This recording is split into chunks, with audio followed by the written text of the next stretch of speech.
Selamat siang, selamat hari Minggu, dan salam sehat buat kita semua. Nah, Sebelumnya saya perkenalkan, nama saya Ardena Ance. Nah, saya dari jurusan Sosiologi, kelas B, reguler sore, semester 9.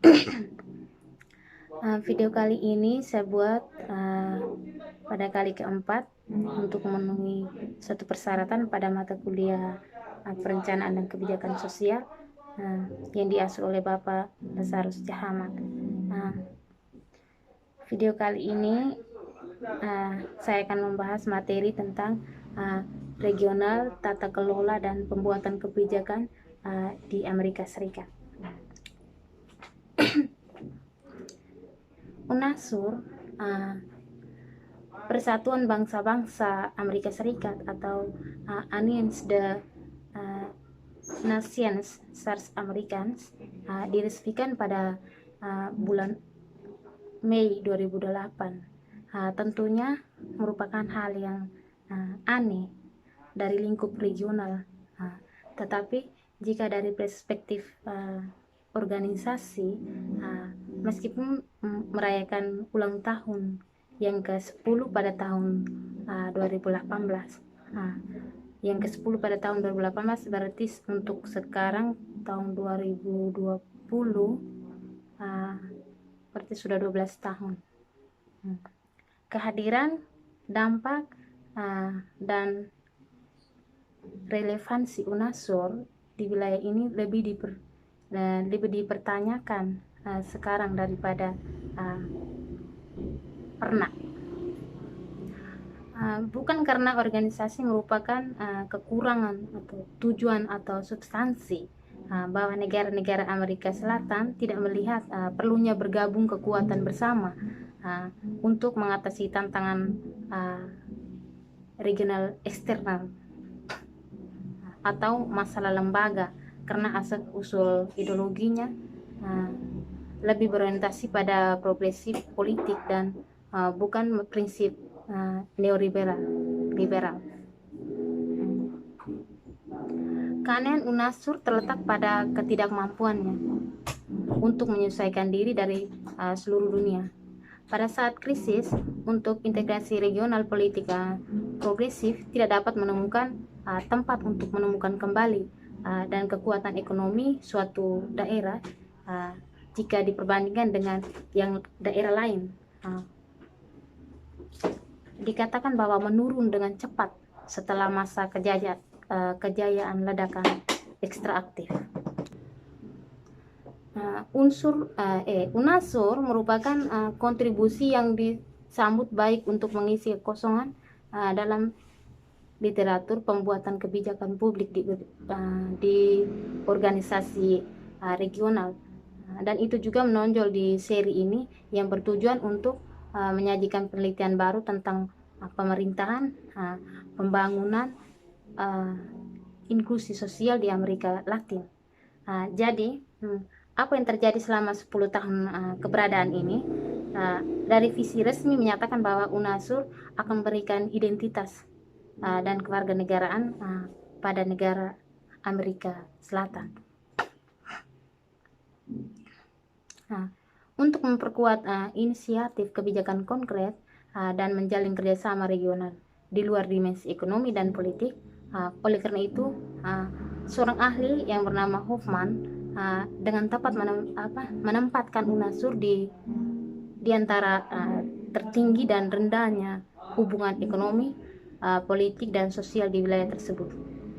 Namun UNASUR stabilitas politik dan ekonomi di kawasan, selain pembakaran pidato dari beberapa pembela yang lebih mencolok.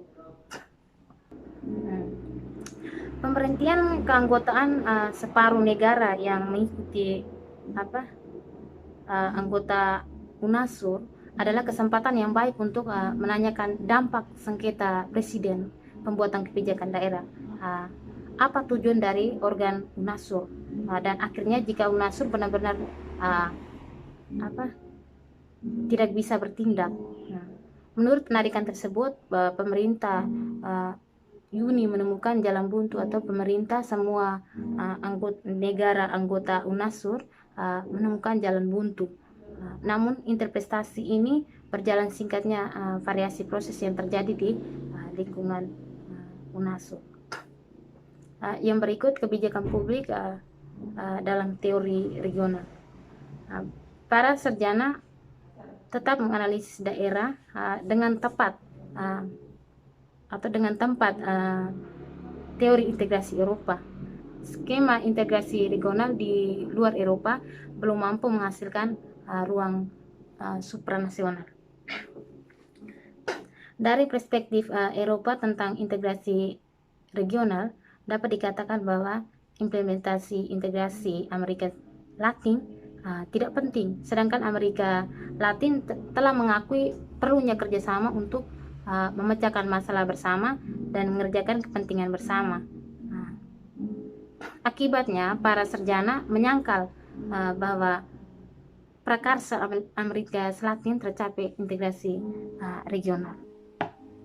Yang berikut studi kebijakan dan pembuatan kebijakan publik regional. Pada poin pertama, tingkat pembuatan kebijakan. Tingkat pembuatan kebijakan pemerintah selalu terlibat dalam pembuatan kebijakan nasional, dan kebijakan biasanya berupa program, proyek, dan juga hukum. Kebijakan global bekerja lebih sedikit tingkat betonnya. Mereka dapat berbentuk kesepakatan, definisi standar atau kertas kebijakan sederhana. Apalagi pemerintah nasional tidak menentukan kebijakan global. Namun, pemerintah tetap bersikap kritis terhadap implementasi kebijakan global pada sistem nasional mereka. Ini merupakan sama-sama relevan untuk tingkat daerah. Tingkat pembuatan kebijakan memiliki beberapa dimensi. Yang pertama, aktor. Tingkat aktor sangat berbeda di tingkat nasional dan global. Pembuatan kebijakan publik, studi kebijakan tradisional di tingkat nasional menggunakan aktor pada fokus pemerintahan. Yang kedua, kepentingan. Pemikiran antara pemerintah tradisional mengartikan negara sebagai aktor kesatuan. Jika ini masalahnya, semua pembuat kebijakan akan mengikuti kepentingan nasional yang sama. Jadi anggapan ini sama bekerja dengan syarat aktor mengejar kepentingan nasional di suatu tingkat daerah. Ini mengabaikan bahwa aktor mungkin tidak memiliki kewarganegaraan yang telah dirumuskan sebelumnya. Yang berikut struktur. Dengan membangun hubungan konstan antara pembuatan kebijakan, organisasi secara substansi berkontribusi bahwa munculnya kebijakan publik bahkan tanpa memiliki struktur permanen atau lembaga supranasional. Cara masuk organisasi internasional mana yang dilembagakan menentukan penciptaan koordinasi kebijakan antar pemerintah. Dan yang berikut selanjutnya, ide. Dalam sebuah kebijakan akan memerlukan sebuah ide atau pendapat. Pembentukan opini publik sangat penting untuk memahami kebijakan pembuatan kebijakan. Pengambilan kebijakan publik menurut Majone adalah oleh karena itu mendefinisikan masalah dan menentukan cara untuk menyelesaikannya. Persepsi masalah bisa saja konkret atau tidak pasti. Demikian pula dengan pilihan untuk solusi mungkin banyak. Tipe dari masalah akan menentukan pendekatan pembuatan kebijakan.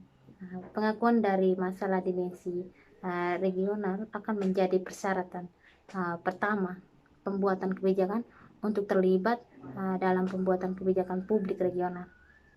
Saat ini, metode interpretif digunakan secara luas, terutama dalam kaitannya dengan pemerintahan global dan politik internasional. Studi kebijakan internasional ini terutama meneliti arti dari kebijakan publik. Analisis berasumsi bahwa keberhasilan atau kegagalan pemerintah juga tergantung pada pembuatan kebijakan tentang tanggapan kelompok sasaran masing-masing atau pendapat dari kelompok masing-masing. Keyakinan ini diungkapkan dalam terminologi argumen kebijakan. Jadi penekanan yang sangat penting berkomunikasi dan penyusunan kebijakan. Argumen kebijakan berkaitan dengan kebijakan konkret atau dengan tingkat abstrak dari sistem masyarakat di mana terprogram aksi terjadi. Oke, jadi video kali ini sampai di sini saja. Perihal apapun yang tidak sesuai dengan materi atau perkataan apapun yang tidak sesuai dengan apa yang didengar, saya mohon maaf. Terima kasih.